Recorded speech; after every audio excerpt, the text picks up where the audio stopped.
Hey, this is Andy. And Randy. And we're here on AT Corner. Being an athletic trainer comes with ups and downs, and we're here to showcase it all. Join us as we share our world in sports medicine. Welcome back to another episode of AT Corner. We are just continuing our mental health trend theme with a pretty awesome interview. And this one's from Jaime Potter. Yes. Jaime attended the University of Akron, where she earned her Bachelor's of Science degree in education in 2003, and then she went on to claim a Master's in Sports Science and Coaching in 2005. Jaime currently serves as the Assistant Athletic Director / Director of Sports Medicine at the University of California, Irvine.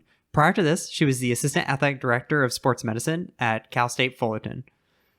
Along with her role, she also co-created and oversaw the athletics mental health BIT team, which is the behavioral intervention team. And she was very instrumental in growing the Cal State Fullerton athletics mental health screens over her time frame there. Which Randy was lucky enough to be a part of. I had a very small part. I was able to kind of see it, and and that experience, being, at that university and being surrounded by people like Jaime, like Julie Max, and the rest of the staff, that's really what gave me the foundation and how I view mental health now. And I couldn't trade that experience in for anything. It was an amazing experience. And we just are the tip of the iceberg on this episode. We could talk so much longer about mental health policy. And we actually Jaime did share a mental health policy with us. Yes. So we will be putting that, we'll talk about that at the end. Yes, absolutely. So let's hear from Jaime. Let's do it. All right. So we got to start it off with the old cryo breakers. What made you become an athletic trainer? My story is kind of different, funny, I guess. I don't know if it's funny, it's just different. I grew up in a very small town in Ohio, and we didn't have athletic trainers. So I didn't really know what it was. I didn't know about the profession. I was really good at math in high school. And so everybody said, if you're good in math and you want to make money, right, then you should be an engineer. So I said, sweet, that's what I'll do. So I was actually a civil engineer in my first year in college and got into it, hated chemistry. Hated my CAD class, designing things. It didn't help that my CAD class was on Friday mornings at 7 a.m., right? That's a tough time period in the college setting to go to class. And so after my first semester, I was like, this is just not for me. So I took a semester like, what do I do? I was looking at accounting. I was looking at math stuff, anything that related to math. And nothing hit me, nothing got exciting, right? And a random friend of mine said, you love sports, anatomy came easy to you in high school, like you should look at athletic training. And I was like, oh, okay. So I looked into it, and I was like, all right, I'll try it out. But I didn't have any of the anatomies, all I had was chemistry. So I had to take anatomy 1 and 2 during the summer to even get into the program. And so that was fun, right? I did classes from 9 to 4 during the day, and then worked with my dad at Whirlpool, putting together washing machines from 10 until 7 a.m. So it was a fun summer, a grind, right? It set me up for what our profession is like. And then got into our athletic training program and fell in love with it. It was, something till this day, right? I enjoyed doing. I enjoyed going to work, and it was a quick, oh my God, this is what I should do. Why didn't I know about this before? But it took me a while to get there. Man, that summer schedule's intense. Oh man, I tell you, anatomy. It was because you're taking class plus lab, right? And so you're doing it back. But I remember my dad is a saint. There'd be nights where he would drive me to classes in the morning and then just sleep in our van while I was in class. Oh my gosh. And then be able to drive me home because we would go straight from work all the way up. It was a 45-minute drive to where I was taking classes. So yeah, the man was a saint and helped me get through a pretty tough summer, but I think it's paid off. So it worked out well in his favor. Oh my gosh, that's awesome. That's cool. So now that you actually are an athletic trainer, What is your athletic training spirit animal? And for those of you who don't know what this is a modality, rehab tool, tape, braces, etc., any tool of the trade that represents you as a clinician. This is tough. I've been trying to think about this, right? And weirdly, I feel like I came up with, and maybe because I'm doing a lot of research and digging into BFR right now, but I think I would have to go with, a BFR machine. I'm going to squeeze you, love you, and hug you up until we can get you fixed. So I think that's what I'm going with. That's what I came up with. That's good. That's new. You know what? Again, we have not had repeats on spirit animals. I think we've had one. Yeah, I think we've had one. I'm surprised no one said BFR. That's a good one. I like that one. I'm looking at Delphi machines, so I just, figure might as well lean in that direction. So speaking of that, like embrace, man, this episode's already got a lot of good flow to it. So if you are new to the show, what we like to do on the podcast is pair evidence with experience. So if you can share a story, experience, or a case study about mental health, it can be funny, serious, maybe a life hack, etc. I think, I'll start. I feel it's the beginning of my journey of mental health, and I think it's kind of I'd say funny but real life thing all mixed together. And it was back to when I started at my last institution, right? I was a couple years in, I was newer, and we had a relationship with our counseling center. And the counseling center actually wanted to deep dive more into athletics, which is very rare, right? Like they try and stay as far away from us as possible. And so again, I don't know how this became who I was, but I said, yeah, let's talk about it. Let's, think about it. Let's sit down and map some things out. And, we did. And then we went to Julie, right? And we were like, okay, here's what we want to do. We want to create this screen and we want to ask these questions. And how do we go about that? And she just looked at me and was like, really? You want to get into that? Like, you want to deep dive into that piece of our student athletes? And I was like, I mean, when you say it that way, maybe I don't. She's like, well, if we do, like, we're opening Pandora's box, like we are putting a lot on our plate that we're not educated in, that we don't know how to handle, right? And I was like, well, what if we can navigate those things? What if we can help with the counseling center? What if we can not throw so much on our plate, but at least get that ball rolling?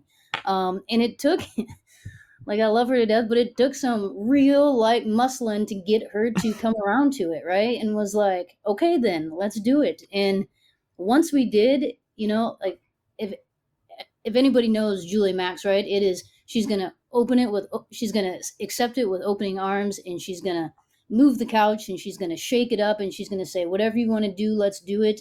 And she did. And it was a huge breakthrough for us. It was like an aha moment for us. It was like, okay, we can do this, but understand what it's coming with, and how we need to navigate our ways through these waters. And the next couple of years were interesting, but I think ultimately we came to a place that is where all of us are now with mental health, with a better relationship and a better understanding. And so it was funny, because there is, coming from a person that is so moved the couch, this one was a hard one to get her to understand. But then when she did, she's like, okay, I see where you're coming from.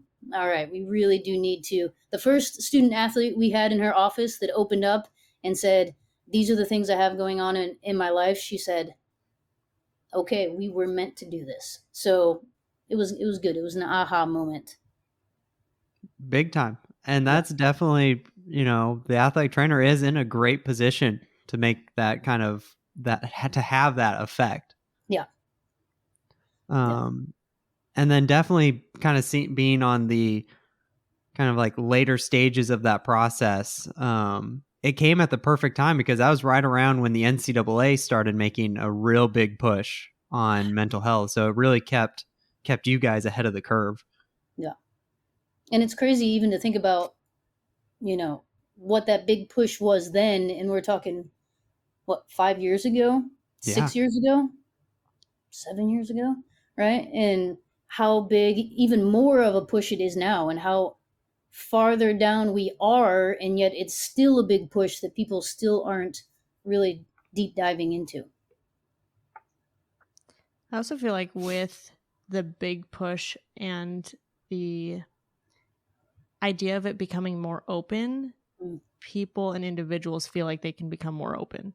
And it kind of sets the standard for us. Once we have something in place, we have the ability to push these people who are becoming more open. We can get them the resources that we need. Yeah, and that's where it's tough, right? We're in that it's like that in between where Julie was right. It was Pandora's box, right? It was, well, now we've created this space for at least a lot of people. We've created this space, this openness, and the ability to be able to talk about what's going on. But then you talk about the impact it plays on athletic trainers and their mental health and how much time it takes up, right? In the institution I was at prior to my current, I probably spent, I would say, 80% of my day was based around mental health, right? So just putting out and helping, putting out small fires and helping different student athletes and coaches navigate, administration navigate those waters. And so it did a little bit open up Pandora's box. And I don't think, we've gotten to that yet of how to really control everything, but it's at least it's given us that space, right? It's given us that opportunity to at least start to help and guide and give resources at an early stage. Mm-hmm. Oh, big time. Without being mental health professionals. Yes. Without being mental health professionals. And I think that's important for especially a lot of the AT students to realize, because yes, you get a lot of education in it and you can probably start to feel a little bit comfortable with it. But at the end of the day, that's not your job. Your No. job is to just recognize and refer. facilitate Yep. where they need to go and be supportive of the treatment that they're getting. We want to fix, but we don't fix. No. Not that. No. Not fixing that. No, that's a big piece of, again, who we are as a profession is we refer a lot, right? There is a lot of things that we do that is really based out of referrals. And this is a big piece of that. It's not any different than my broken ankle. I'm not going to fix that, right? I'm going to send that to an ortho. So it's a referral process. It's just a different way we got to wrap our head around it. So kind of along those same themes of what we're already touching base with, from your perspective, or in general the athletic trainer's perspective, how has mental health care for student athletes improved? Well, I think we kind of just touched on that. We were able to open that box. We were able to create a space of resources and availability, right? We are educating ourselves a little bit better on communication, right? I think across the board, that is the standard that needs to increase for all of us, not just in mental health, right? But who we are and what we do in general. I mean, in my personal life, in my work life, communication is always something that we're going to have to work on and thrive to be better at. But I think when it comes to mental health, it's at least started to open that door of having better conversations, honest conversations, creating a space of, with mental health, I think there's a lot of things that can pile into it. So if you look at this generation of student athletes and you look at, again, how open they are, but how easy they are to make adjustments and move and change and go to different institutions. And, I'm not happy here, so I'm going to go somewhere else. And so even to be able to have the space that now we've had this way to communicate with student athletes, creating that same space for coaches and saying, hey, so now let's teach you how to have these conversations in a way of, okay, yeah, these are red flags. Let me get you to a place that we can get you some resources, instead of, oh, well, yeah, no, we don't talk about that here. Or they say the wrong thing where they mean something else, but they don't say it the way that they should be saying it to be able to get the student athlete to the place that needs to go. So I think, circling in my long-winded answer, of what really has grown is our ability to communicate on all aspects about it, and being able to open doors and open spaces to really find those resources for our student athletes. Right. And I think it's important to note too that some athletes are going to be more comfortable coming to their coach. Yep. And some athletes are going to say, no way am I going to go to my coach. It's going to affect how they see me. It's going to affect Playing how time. my exactly my playing time. And so athletic trainer has a role there. Yep. But as far as within athletics, and we have seen such a big push and so much improvement, but there are some areas that still do need to improve. So where would you say that you still see an area that we're going to kind of grow into? Well, I think it's finishing out the process, right? Like, we have done a really good job of creating these mental health screens, right? We've done a really good job of figuring out what the process is when we have a screen and how we get you to the resources that we have. But like closing the loop, right? And creating a more checks and balances. So now I'm seeing, for me, right? I've had a lot of student athletes that, again, it's nice, they're open, they're honest. We get them into long-term care facilities, right? And they go to rehab and then they come back. And I think that is that next step of what we really also can focus on is, okay, so now they've been away for 6 months, a year, because they've been in rehab or if they've been taking care of their mental health. And then how do we integrate them back? And then what is our checks and balances for them to continue to keep them on that path and not let them fall into old habits or put in a setting that has created those old habits, right? Like, how are we able to move forward with them? So I think that's a big place for us moving into the future. And, hopefully, I doubt it, but maybe at some point there'll be some guidance from the NCAA. But I think it's creating those collaborations with our counseling centers, with our, community and our resources that we have there, and our team physicians, right? We have so many opportunities to be able to have those conversations, but we just really need to close that loop and close that gap of what happens on the back end. That's kind of a good point too, because like we're great with like there's all this stuff on return to play from like, concussion, certain musculoskeletal injuries, but there's not that kind of guidance for, like you said, like a long-term mental health crisis. So yeah, that's a good point.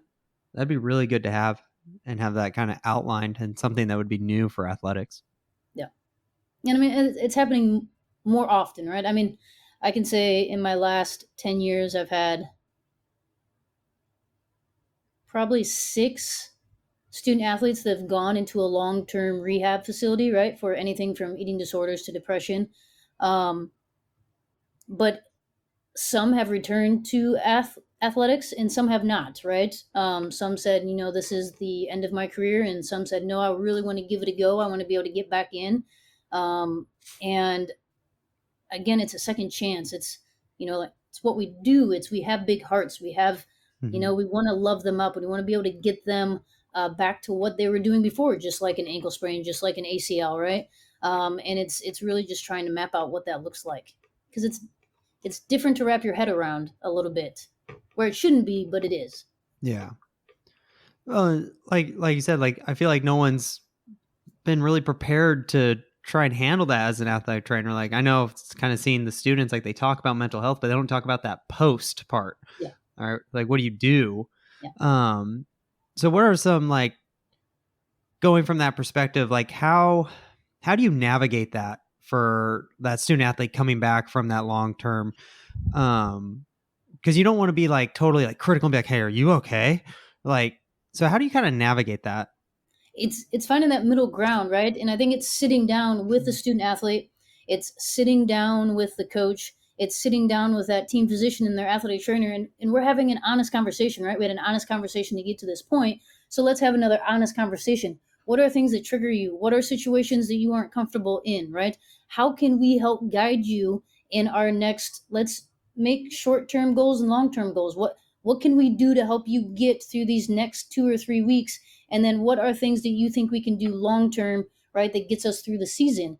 And then, what those checks and balances. So is it checking in with our head team physician every 2 weeks just to say, hey, how are you doing? Are you still keeping up with your appointments that you're doing within the community? Are there certain things that we need to have you doing on campus to make sure we are in a good spot, right? Trying to create that process. What does that look like? And I think it's going to be different for each student athlete, right? again, comparing it to physical injuries, it's going to be different. Some people can come back from an ankle sprain quicker than somebody else, right? We have people that return in 10 to 11 months with an ACL, and we have people that it takes them 15 to 16 months that return from an ACL. So it's going to be different for each student athlete, but can we create a process that helps guide that and navigates it each step of the way? I really like how you touched upon triggers as well, because that also individualizes each situation, because some people might be triggered by their sport and some people might not. And I think that's a hard piece, I think, for coaches, right? Like they get so caught up in being, well, am I the trigger? Am I the person that is causing all these issues? And so then they want to know more and they want to be more involved. And I think, again, it's situational. It's, if a coach is the person that is the trigger, right, then we're having a different conversation, right? The student athlete needs to find a different team, needs to find a different institution. So a coach, they need to have a better understanding is I'm not going to put the kid in the situation where you are the problem and I'm going to continue to grind the problem. I'm probably going to help them figure out how to get out of the problem. But I think that's always with coaches, that's the biggest thing going in is, well, what if me yelling at them is the trigger, right? And so again, it goes back to that communication piece I talked about earlier, is if so coaches have a better understanding how to approach individuals differently, right? So an old school coaching mentality is I can yell at everybody and everybody's going to respond the same way, right? They're going to get angry at me and then they're going to put the head in the ground. They're going to, I'll take basketball. They're going to drive the ball. They're going to do what they need to do. And that's not this day and age. That is not these student athletes. That's not this generation. There are some people you can yell at and you'll get stuff out of them, but there are others that you need to have positive reinforcement. You need to be able to build them up after you tell them that they have done something wrong, right? They have to be able to understand how to read people. And those are things that I think that's the big education piece for coaches is if you're going to be a part of mental health, you're going to understand what's going on is you got to be able to communicate better and individualize how you communicate with your student athletes and will decrease, I think, a good amount of the concerns that we have on the court or on the playing field. Yeah, absolutely. Staying with the coaches, and we could probably even throw in like athletic administrators because there are a lot of people that are involved with these student athletes within an athletics department. What role do like the coaches and other support staff have within a mental health policy? I mean, I think their biggest roles are understanding red flags, right?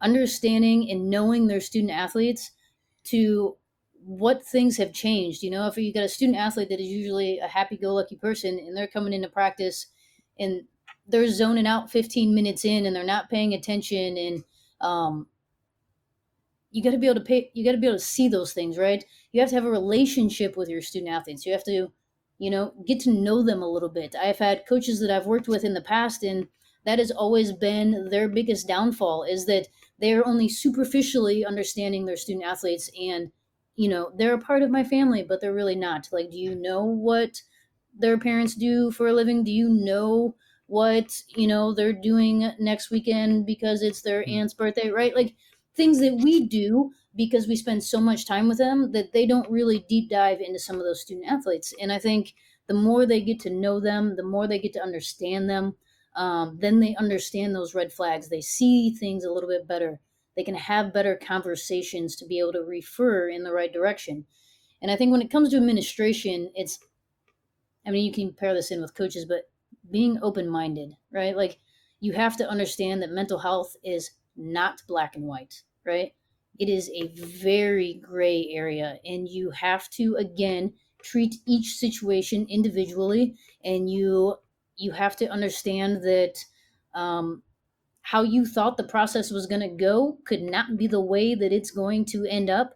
And you have to be able to, again, why I think it fits well with what we do in our profession is because, and I hate this word because of COVID, but we pivot well, right? Like we are very fluid and we can pivot very quickly as athletic trainers. And I think that's something that administrators don't tend to do great at, right? It is a long thought out process of what they plan to do. And when something changes very quickly, it's hard for them to adjust and move. And I think that's what we bring, right, to those coaches and to those administrators is that ability to learn how to pivot and be more fluid with how we function. So how does that actually look in real life? Are you having individual conversations with coaches? Is it over time, or do you just sit them down, sit with an administrator? So I think that's the ultimate crossroads of where I am currently at in my profession when it comes to that next level with coaches. Is, again, you can't require a ton of education of coaches and student athletes, right? They're already bogged down with time, right? They have 90 million different things going in every direction. So if I say, hey, I need you to take this training on how to communicate with your student athletes, right? They're going to half listen, right? They're not going to pay attention. If I bring someone in to talk to them about it, right? They're like, Jamie, why are you doing this? I have other things I could be doing today. I'm supposed to be at practice, right? We got a game tomorrow. Like, this is not my top priority. So it is that battle right now of how do you get this information to not just the coaches, but the student athletes without overloading them and then causing more stress, which then causes more mental health problems, right? So I think that is right now the hardest piece to all of this is how do we do it? And how do we do it without taking up all of our time? If I sat down individually with all of my coaches, right, I would get absolutely nothing else done, right? So how do we break that up? What does that look like? Maybe it's a combination of all. Maybe it's I do sit down once a year with each team, and I'm talking to 4 or 5 coaches, and we have conversations, and we go through some case studies, we go through some scenarios, right? And then we bring them all together for a big group, but you keep it short and you keep it specific, and you educate in that way, and then you do a follow up, right, with a small little, and it's not even in my mind, it's not even a training, it's like a quiz, but not a quiz. Like, I'm testing you, like, let's put your what we've talked about to practice. So if I give you a scenario, right, so if you go back to the old school ways of becoming an athletic trainer and taking the BOC, right, we had to go through all of those, I'm old, so mine was a 3-part, right? So you had the multiple choice, you had to go in the room and do all the tests, and then you had to go through a written sim. So could I put coaches through like a written sim? Like, let's just see where you're at. If I give you this scenario, how would you react? Kind of like applying the knowledge. Right. Yeah. So how can we critically think? How can we, but not take a lot of time? So can I give them snippets, right, throughout the year? Say, hey, here's 2 scenarios. Just critically think through these. Oh yeah, we're on the right track, right? We're going the right direction. No, I think our conversation could have went this way instead of that way. What if we changed the way we approached it this way? But again, I think it's having time. If I had more staff and I had a, mental health or a well-being person on my staff that was dedicated to just that, could they go around to all those coaches and do that? They sure could, right? So in a perfect world, if I had one person hired to be able to do all of those things and lay it out to where it's not time consuming for an athletic trainer and with everything else that we do, but that would probably be my perfect world. One day. One day. I'm getting there slowly, but I'm getting there. So it seems like we've, talked about the little bits and pieces that kind of make up the entire mental health policy. What are some of the most important things that someone should consider when they're constructing a mental health policy? Resources, right? I think I just currently, again, took a new position at a new institution, and they don't really have a mental health policy per se. Like, they have, I asked my staff the other day, like, hey, if we have a kid that comes in and says, I have thoughts of suicide, like, what do we do? And they said, oh, we'll just send them to the team physician. And I was like, so you're going to send them to our head team physician on Tuesday, but they asked you this question on Thursday? Like, I don't feel like that's probably our best case scenario, right? So I'm in that kind of realm right now of, okay, so I am meeting with our counseling center on campus tomorrow. I am meeting with the hospital that we are attached to in their group of psychiatrists next week.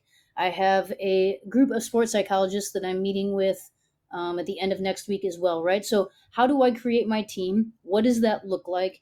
And what are my steps and my resources? Is my first, if I have all of the above in line, is my counseling center on campus my first resource, right? And what does that look like? And how many resources do I have? Like, they're at a high school, at a Division 2, right, a Division 3. At my current institution, we are very lucky to where we have a ton of resources. So it's going to make my job hopefully a little bit easier. But in those places that you don't have resources, looking into the community, right? What can you find? What are options that are there that you can create a relationship and you can create a collaboration of helping student athletes, right?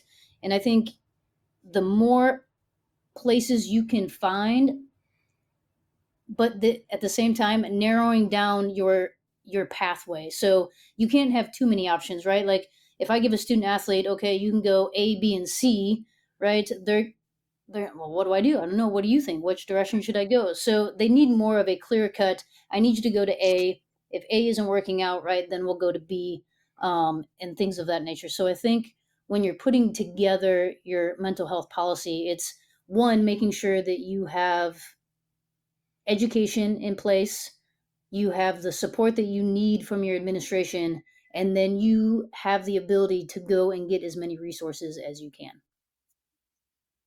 Perfect. I like that you touched on outside resources besides your institution, because I know there's a lot of places, even where Randy's been at, Oh yeah, where none. they don't have anything, and they're not And looking even to change that. Yeah. Well, and even, like student athletes sometimes, they don't want to be seen on campus, right? They don't want to be seen Mhm. going into a counseling Right. center, right? So Right. sometimes off campus is better. But then you have some student athletes that don't want to use their health insurance, because if they use their health insurance, mom and dad's going to see it, and they don't want Mhm. mom and dad to know, right? So what are Mhm. resources that you have off campus that are small amounts of money that they can go, right? That it's a $25 for every visit. So it's cheaper, it's something they can pay out of pocket, and you don't have to use insurance. You need those types of resources. So it's really trying to take and looking at it in so many different ways to try to create those resources and what your options are. But I think off campus in the community is a huge piece. Oh, definitely. And I think it's like we were saying, I think it just gets kind of forgotten because like a lot of schools do have on campus, and Mhm. so it's kind of like, well, that's kind of the convenient option. There's good relationships that sometimes those off campus stuff can get forgotten about. But what's going to happen when someone calls you and your on-campus resources are closed? Exactly. And that's being, and I feel like that's always something at the beginning of mental health.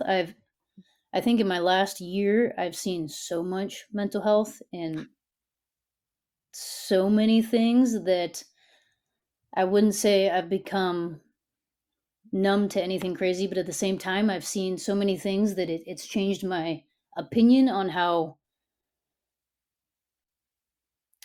I handle and how I react to it. Where I think early on in my career, things really did shake me up, right? It was like if I heard about a student athlete that was raped, if I heard about a student athlete that attempted to jump off the bridge off the 57, right? Those things, they would go home and they would stick with me, and they would, um, it really sat with me. And I think, sadly, unfortunately, that we've had so many instances in the last year or 2 years that it's not that it doesn't hit me, it just hits me a little bit differently, in a way of, I turn it into, how can I get more resources? How can we get to these kids?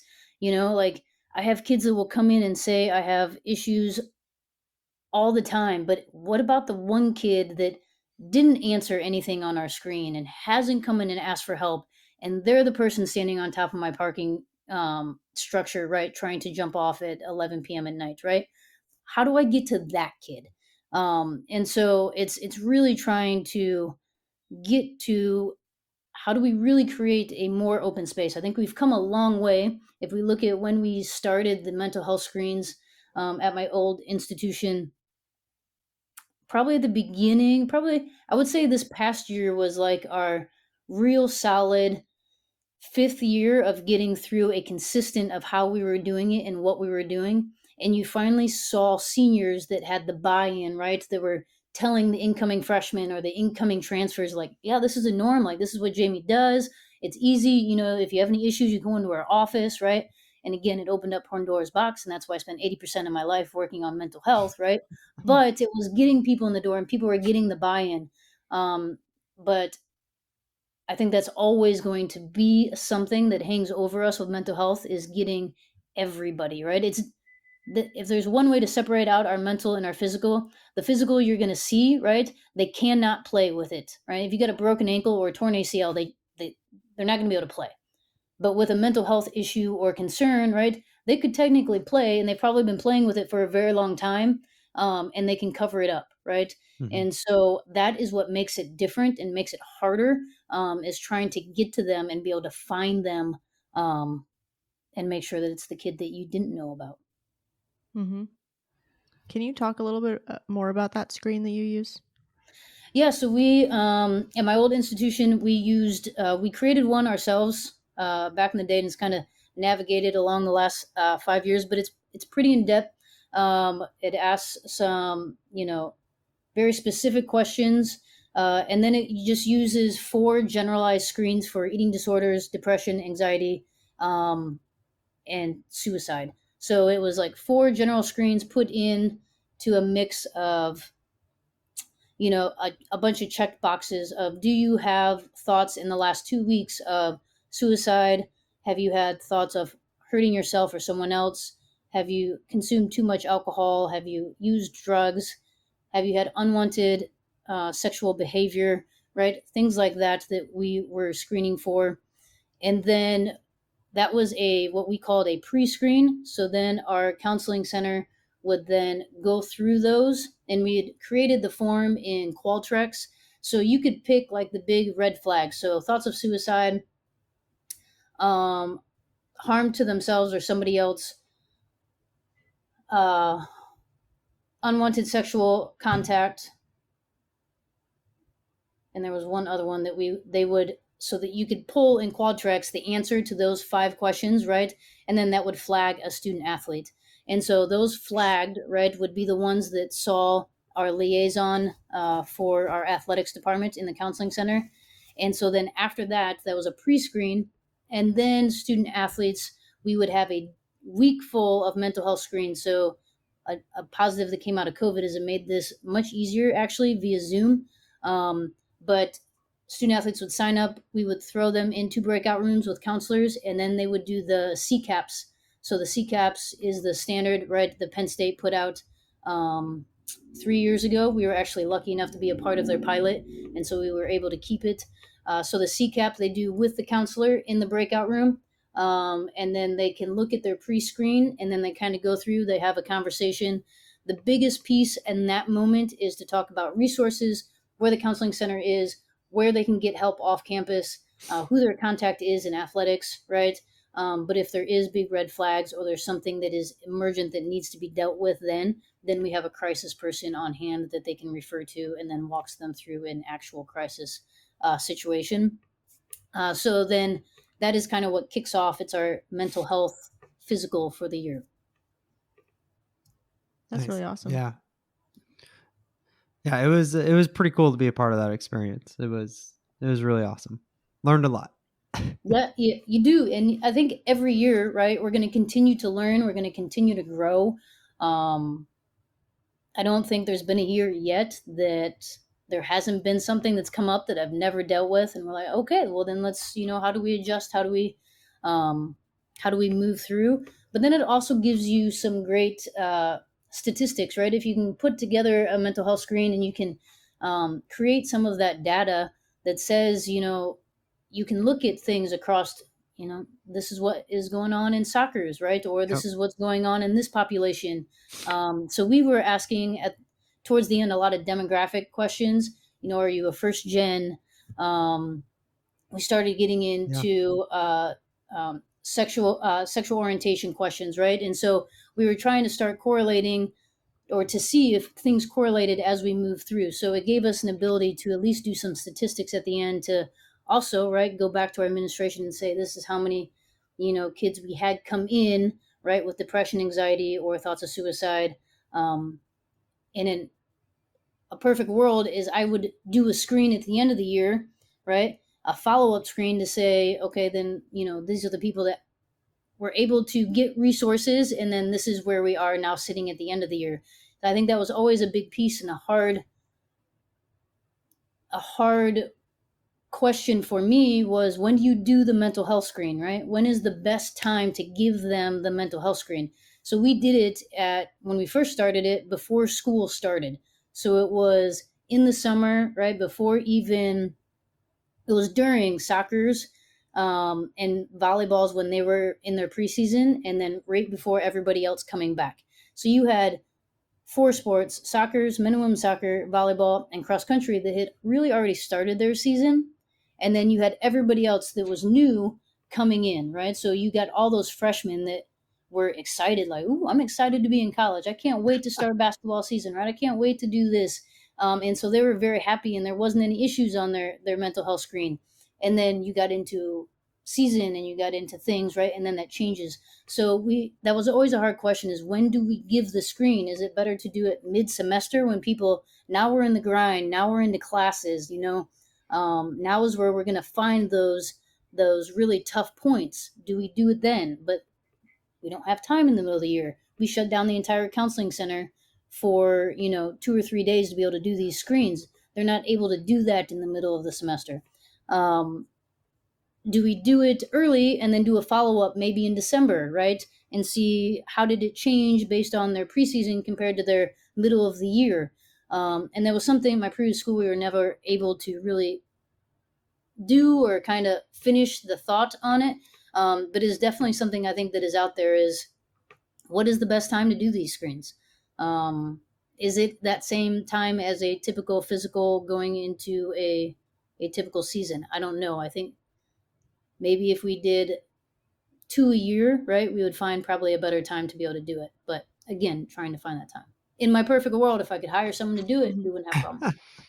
Oh, big time. Yeah. So we started talking about like the actual utilizing other mental health professionals. And as with most things with ATs, it's like trying to get people to understand what we do as ATs, and trying to communicate with mental health professionals is already tough just because of the nature of mental health treatment. Yeah. But how do you facilitate that communication between us and the mental health professional? I think it's, again, creating a relationship. At my old institution, I had 2 different liaisons, 2 different contacts for me in our counseling center. And I still to the day have a great relationship with them, right? I still reach out to them. I still talk to them. And I think it's being able to get in and create that relationship and educate them on who we are, right? Once they realize how much time we spend with student athletes, it's a no-brainer, right? Like, you have an in. You have someone that is very close to what's going on, right? Us and academic staff are the 2 people that hear everything across the board. Student athletes love to come into both of our spaces and just spill their guts they're either talking to either other athletes and they don't think anybody else hears, right? Or they just come in and tell us. So I think it's creating those relationships and educating them on how much we're around the student athletes and how much we're able to help them help guide the student athletes, if that makes sense. Oh yeah, definitely, for sure. All right. Is it action time? You ready for it? All right, let's do it. So we do an action item just as a wrap up for our episode. Sandra's all about action. I'm all about it. I feel like sometimes we go to conferences and we're like, oh, that was really cool, but what am I going to do? Don't get me started on a rant about that, but yes. So for our action item today, Jaime, what advice would you give to someone who is trying to develop a mental health policy at their institution? I really think they need to figure out the resources. The resources are the biggest piece. Like, what is the parts on campus, off campus? What is going to be able to help you? What create the relationships? I know in athletics, we like to stay in our bubble, right? Like at my last institution, it took me up until the pandemic to never leave my athletics facility, right? And then once the pandemic hit, it opened up a whole new world. I was on all these committees. I met all of these people across campus, and it opened up all these relationships, right? I created all kinds of different spaces and places that we could use across campus. And that in itself is huge. Like, our campuses have a ton of resources. It's just creating those relationships to say, hey, athletics is open to help. Like, we'll help you if you could help us, right? Research is always a big thing. If you can find, if you're an institution that has research, that is a big component of research, everybody will help because they want to be able to do research, right? So trying to find those pieces. If you have a if you have a degree, if you have classes on your campus, right, based and focused around mental health or well-being, right, using those resources, being able to pull interns, people that are on campus and need to get hours that could help, right? We did that when we were just pulling statistics, being able to use and help other departments on your campus, right, is always a good resource. So really just taking a look at what you have across campus at your institutions, not just in your athletics department, right? And then what you have within your community, and then again trying to find what is going to financially work for you, right? That is always the hardest part. Is, my administration doesn't want to throw money at mental health, or that's the biggest thing that you hear.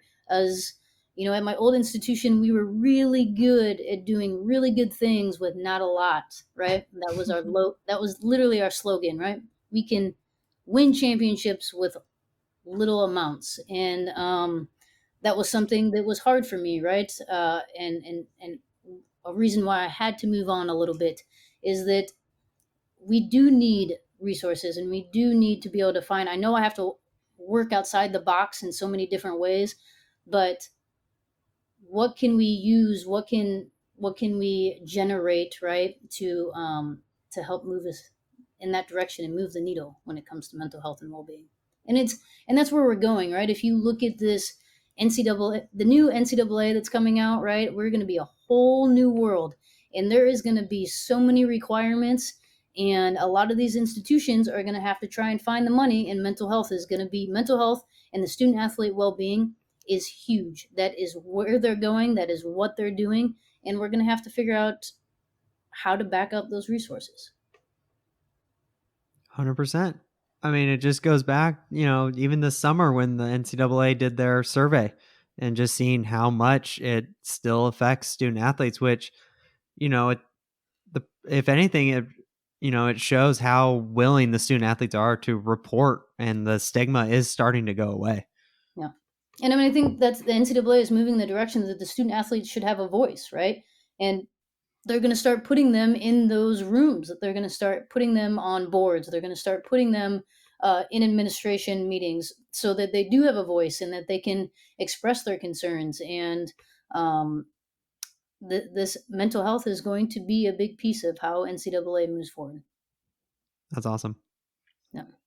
It's got to start somewhere. Yep. And I doubt with any guidance, but that'll definitely be a Sometimes that's how it works. Well, and and that's how it works for all the other, institutions and, levels. Is it's a trickle down effect. Once the NCAA does something, eventually it just makes its way down to the lower divisions, or it'll make its way to the NAIA and the community college. Like, it's a trickle down. Yeah.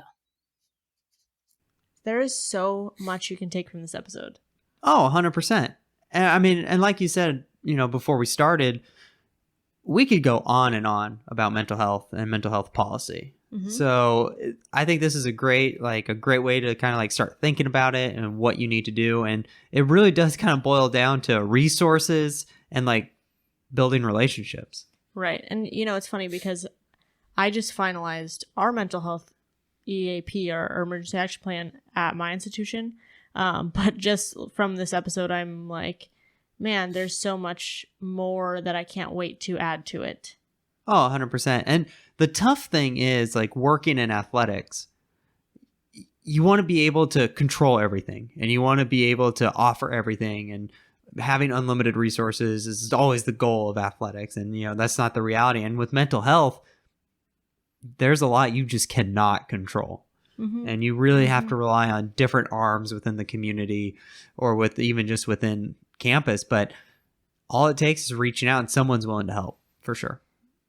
And also talking about the spectrum of mental health, just like the spectrum of physical, like we have grade 1, grade 2, grade 3 ankle sprains. And even the difference between a grade 1 and a grade 2, there are ankle sprains between those. Yeah, it's true. So you talk about mental health, there's such a spectrum and what people show and what they don't. Yeah, no, for sure. And as you know, Jamie kind of brought it up. That's the tough thing with mental health as far as like from a stigma standpoint, like with like how like maybe that not so mental health positive coach or other administrators, right?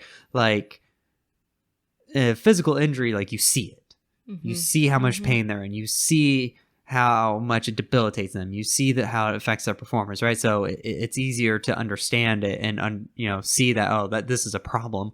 Whereas mental health, someone who's going through a crisis and someone, and especially student athletes, because there's still stigma, even though it is getting better, and that is awesome, but there's still a long way to go too.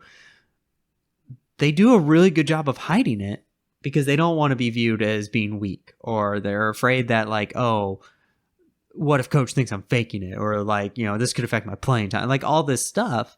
So you learn it's your defense mechanism to try and cover it up for some people. Right. So we do have more, not just our story episode that is just the episode right before this, but we also have a mental health EAP webinar that we go over case studies, 4 case studies that Randy and I have had of mental health. We go over breaking down how to determine the level of risk in a mental health scenario. We go over what a real mental health emergency action plan looks like. Actually, the one that I put together at my institution and am finalizing today. So that's all up on our YouTube. So make sure you check the show notes for that.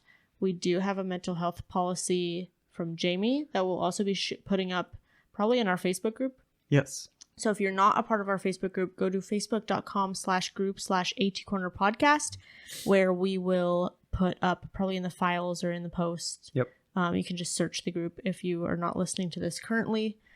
And then also we do every other episode as education or stories. So this one was an education episode. Next week we're going back to our stories.